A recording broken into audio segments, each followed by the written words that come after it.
দোল পূর্ণিমাটা আপনাদের কাছে কিন্তু একটা সুবর্ণ সুযোগ, হাতছাড়া করবেন না। সেদিনকে এই কয়েকটি কাজ যদি আপনারা করতে পারেন আপনাদের মনস্কামনা নিয়ে, অবশ্যই আপনার মনোবাঞ্ছা পূর্ণ হবে। কি করবেন? সকালবেলা উঠে সুন্দর করে দুটি তুলসী পত্র ভালোভাবে চয়ন করবেন, সেটা যেন নিখুঁত হয়।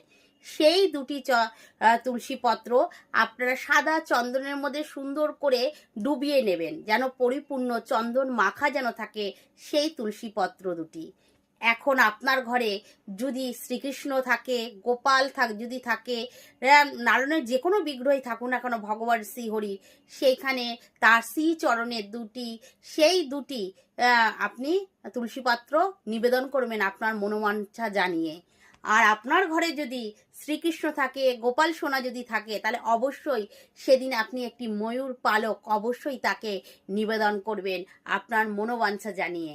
100% বলছি, আপনার মনোবাঞ্ছা অবশ্যই পূরণ করবে শ্রীহরি। করেই একবার দেখুন না কেন, এই সুবর্ণ সুযোগ হাতছাড়া করবেন না। রাধে রাধে।